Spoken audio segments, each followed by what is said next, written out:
हाँ, तो चलिए हम लोग नेक्स्ट पार्ट करेंगे। ये मॉडल पेपर 2021 का पार्ट नंबर हम लोग 2 देखने वाले हैं। इससे पहले वाले वीडियो में हम लोग देख चुके थे। नेक्स्ट 35 ऑब्जेक्टिव हम लोग देखे थे। अब नेक्स्ट 35 ऑब्जेक्टिव देखेंगे, क्योंकि वीडियो का ड्यूरेशन थोड़ा लंबा हो जा रहा था, इसीलिए हम पार्ट बाई पार्ट करके बता रहे हैं। और इसे आप लोग को भी समझने में बहुत ईजी से समझ सकते हैं पार्ट बाई पार्ट करके। तो चलिए हम लोग बिना टाइम को वेस्ट किए हुए आगे बढ़ते हैं। आपका सवाल नंबर 36 है, औसत रंग पीला के अपवर्तनांक के लिए निम्नलिखित में कौन सा संबंध जो सही है। तो इस सवाल का जो आंसर है, ये सब जो ये पेज में दिख रहा है 36, 37 और 38, ये थ्योरेटिकल टाइप का है। तो इसका आंसर आप चाहे तो याद कर जाइएगा। 36 का ये है, ये आंसर हो जाएगा। समांतर सतह वाली कांच की पट्टिका की शक्ति जो होती है, याद कर जाइएगा। इसका भी जो होती है ये शून्य होती है। समांतर सतह वाली कांच की पट्टिका की शक्ति जो होती है पावर शून्य होती है। अब 38 का सवाल थोड़ा इम्पोर्टेंट बन जाता है। इस टाइप का सवाल ये पूछता है। अच्छा, पूछा तो गया, सभी पूछा ही गया है 2021 में, तो ये जो ज्यादा पूछने का संभावना बन जाता है। तो 38 का क्या है, कोणीय वर्ण विक्षेपण बराबर होता है। कोणीय का वर्ण विक्षेपण जो होता है ए होता है, ठीक है। Mu v minus mu r into में ए होता है। ये क्या है, तो ये जो है ये एंगल ऑफ इंक्लिनेशन है, ठीक है। ये प्रिज्म का जो वाला कोण होता है ना, वर्ण विक्षेपण, तो प्रिज्म वाला कोण है, ठीक है। अगेन देख लेते हैं 39 देख लिया जाए। 39 का क्या है, खगोलीय दूरबीन यानी टेलीस्कोप के बारे में बोल रहा है, ठीक है। ये जो है टेलीस्कोप के बारे में बोल रहा है। खगोलीय दूरबीन के लिए फोकस दूरी में, ठीक है, ए को क्या है, तो ये ऑब्जेक्टिव फोकल लेंस है यानी दूरदर्शक की। और ए भी क्या है, जो अपना आंख है जिसको बोलते हैं आई लेंस, जो आई लेंस वाला जो है। और ये ऑब्जेक्ट, ठीक है, ये ऑब्जेक्ट का लेंस, जो वस्तु का जो लेंस है, जो लेंस जो वस्तु टेलीस्कोप का जो लेंस है उसका फोकल दूरी है। एपी का मतलब जो हमारा आंख है उसका जो आई वाला जो है ना, आपके आंख के संपर्क में जो लेंस लगाते हैं छोटा वाला, वो होता है टेलीस्कोप में। टेलीस्कोप को 2 भाग होता है, एक छोटा वाला भाग रहता है, एक बड़ा वाला। तो ये जो छोटा वाला भाग रहता है एफी कहलाता है, जिसको बोलते हैं आई लेंस, ठीक है। देखिए, तो खगोलीय दूरबीन के लिए निम्नलिखित में कौन सा संबंध सही है। तो ऑब्जेक्टिव लेंस का जो होता है, ये साइज होता है इसका बड़ा होता है किसके तुलना में, आई लेंस की तुलना में। ये इसे चाहे आप याद कर सकते हैं।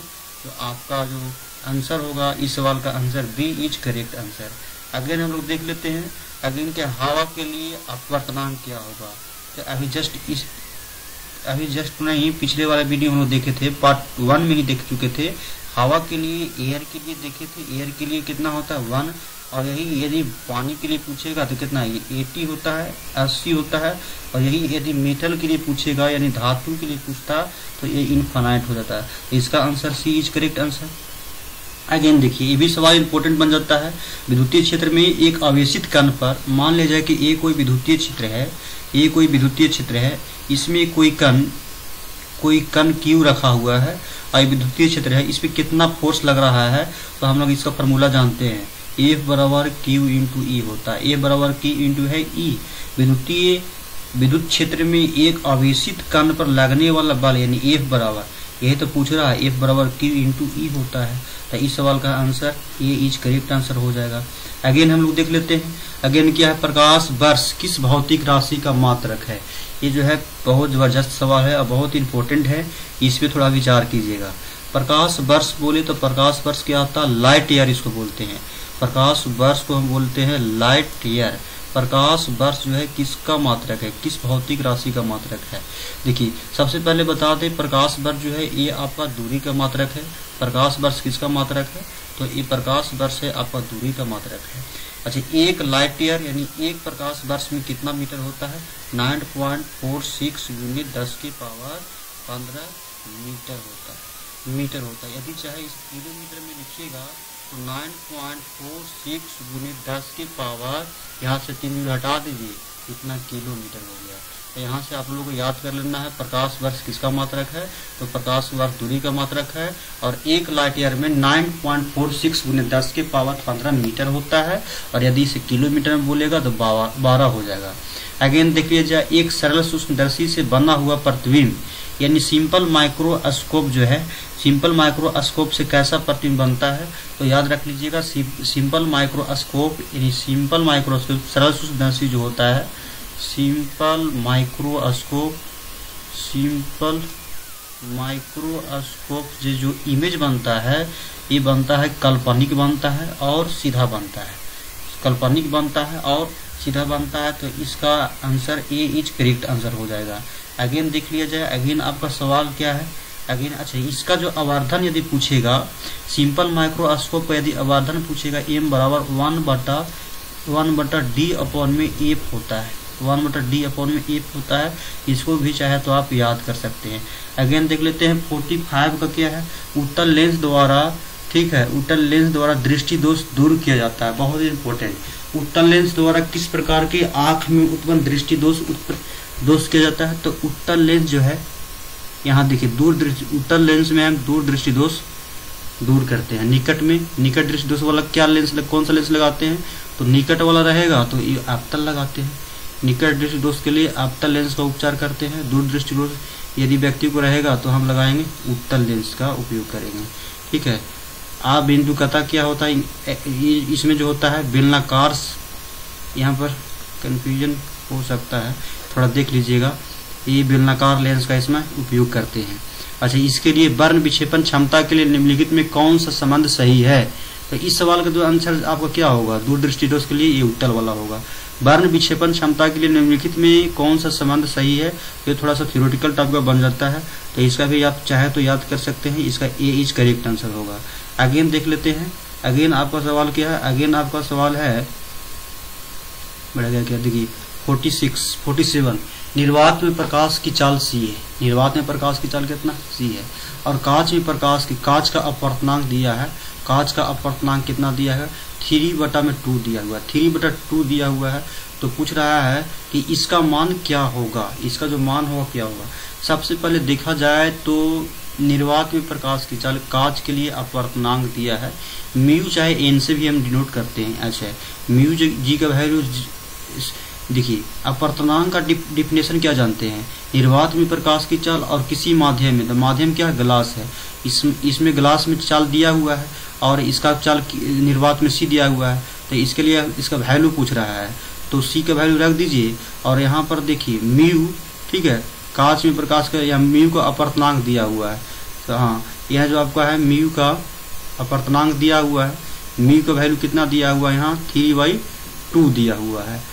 तो सी और जी यहाँ पर लिख लेंगे और इसका मान पूछ रहा है, तो आपका हो जाएगा सी जी को यहाँ पे डाल दीजिए और यहाँ पर सी हो जाएगा। इसका जो वैल्यू यहाँ पर म्यू इंटू जी चला जाएगा और सी बटा में इसका वैल्यू रख दीजिए 3/2 और 2 पर में चला जाएगा, तो 2c कितना हो जाएगा 3।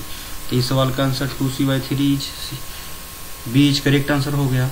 अगेन देख लेते हैं, अगेन आपका समान संयोजन के लिए खगोलीय दूरबीन की लंबाई कितना होता है, ये तो इम्पोर्टेंट है, ये पूछता है, दोनों को ऐड कर दीजिए, खगोलीय दूरी की लंबाई हो जाएगा एफ प्लस में एफ ही होता है खगोलीय दूरी की लंबाई। तो इस सवाल का answer D is correct answer.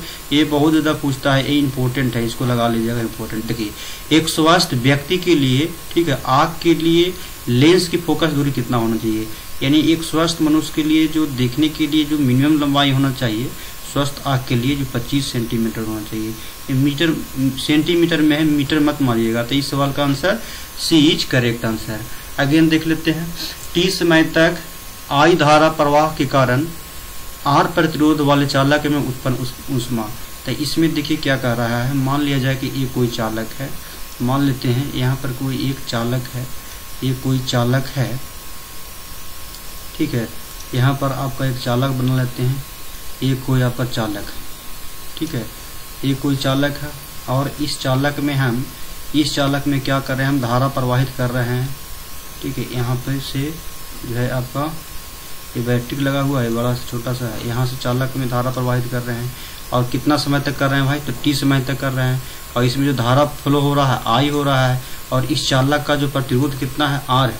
तो यहाँ से याद कर जाइएगा, एच बराबर होता है I square R T, I square R into T. तो इस सवाल का ऑप्शन के आंसर क्या हो जाएगा, एच बराबर I square R T, C is correct answer. अच्छा 5 टेस्ला का चुंबकीय क्षेत्र बराबर होता है, ये भी बहुत इम्पोर्टेंट है। 5 टेस्ला का चुंबकीय क्षेत्र किसके बराबर होता है? देखिए वेबर प्रति मीटर स्क्वायर को हम बोलते हैं टेस्ला बोला जाता है। वेबर प्रति वेबर प्रति मीटर स्क्वायर को हम लोग टेस्ला बोलते हैं। तो ये आपका हो गया यहाँ पे ए इज करेक्ट आंसर। अगेन देख लेते हैं, अगेन क्या है 52 देख लेते हैं। 52 क्या है? प्रतिवर्ती धारा का आरएमएस और प्रतिवर्ती धारा का शिखर मान के बीच संबंध क्या होता है? देखिए प्रतिवर्ती धारा का मतलब क्या होता है पहले समझिए। ये होता है प्रतिवर्ती धारा वैसा धारा जिसका डायरेक्शन और मैग्नीट्यूड समय के साथ चेंज होता रहता है। इसका यदि समीकरण पूछेगा तो आई बराबर आई नोट साइन ओमेगा टी होता है।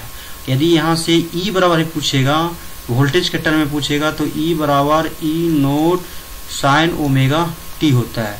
अच्छा एक फार्मूला और देख लीजिएगा, ओमेगा बराबर थीटा बाई टी होता है और यहाँ से ओमेगा बराबर 2 पाई एफ भी होता है।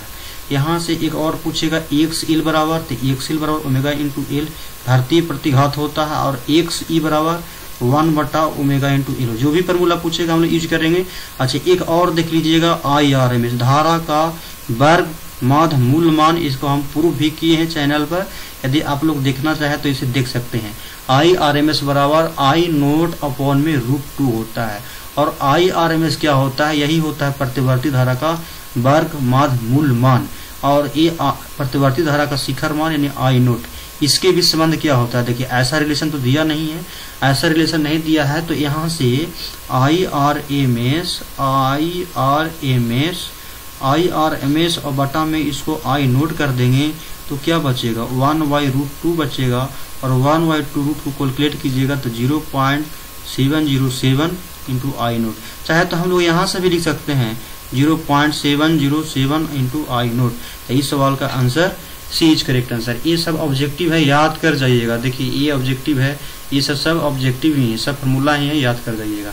देखिए यहाँ पर पूछा ही है कोणीय आवेग, यहाँ ओमेगा प्रतिवर्ती धारा के लिए एल द्वारा उत्पन्न प्रतिघात होता है। प्रतिघात बराबर क्या होता है? एक्स एल को हम लोग बोलते हैं प्रतिघात बोलते हैं। एक्स एल को क्या बोलते हैं? प्रतिघात।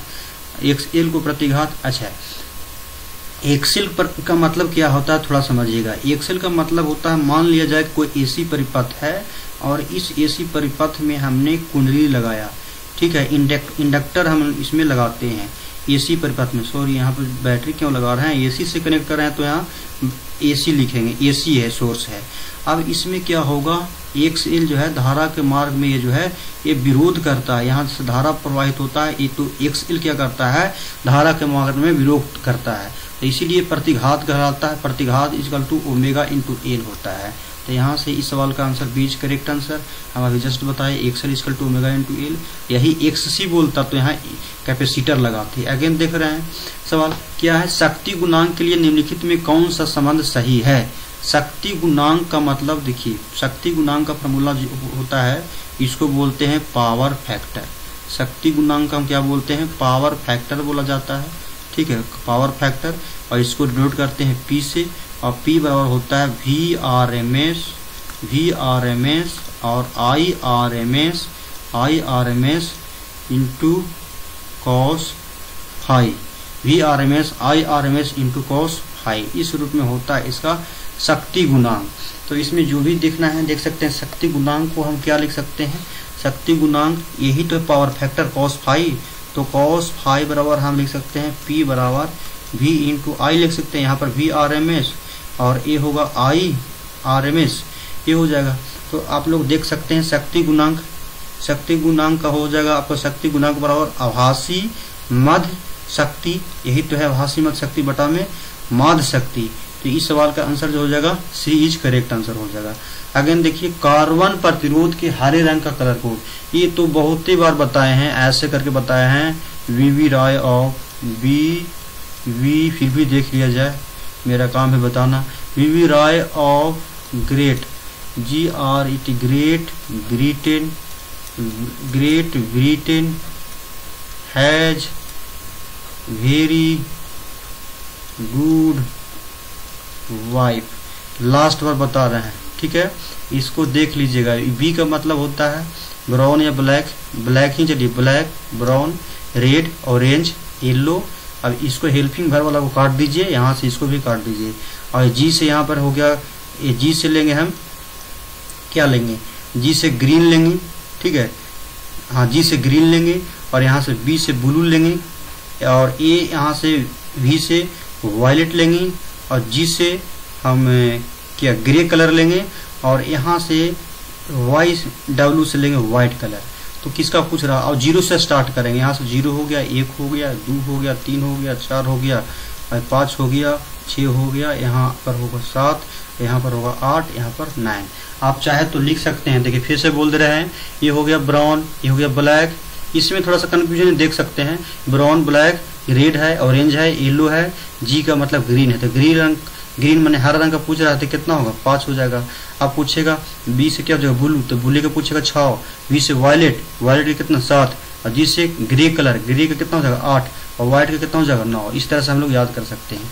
अच्छा, विद्युत क्षेत्र वी है, और वी में गतिशील क्यू आवेश पर लगने वाला बल हम लोग जानते हैं एफ बराबर, हम लोग फार्मूला ही जानते हैं, देखिए चाहे तो हम लोग ऐसे लिख सकते हैं, एफ बराबर, पसीना चल रहा है, एफ बराबर आपका हो जाएगा,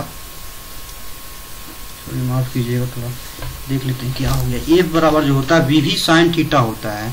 तो इस सवाल का जो आंसर होगा आपका एफ बराबर जो हो जाएगा वी क्यू वी भी साइन थीटा, क्यू वी भी साइन थीटा। अब देखिए क्यू वी भी साइन थीटा, ये दोनों वेक्टर है, तो इसको तोड़िएगा तो साइन के फॉर्म में आ जाएगा। तो इस सवाल का जो आंसर है बी इज करेक्ट आंसर हो जाएगा। अगेन देख लेते हैं, अगेन आपका क्या, पदार्थ की प्रतिरोधकता का मात्रक, पदार्थ की प्रतिरोधकता का मात्रक क्या होता है। देखिए हम लोग जानते हैं कि R बराबर होता है, R बराबर रो इंटू एल अपॉन में ए होता है। इस रूप में क्या, ए तो प्रतिरोधकता है, तो इसको इधर कीजिएगा तो क्या हो जाएगा भाई, तो R इंटू ए अपॉन में एल हो जाएगा, R इंटू ए अपॉन में ए इज करेक्ट आंसर। ये प्रतिरोधकता का मात्रक हो गया।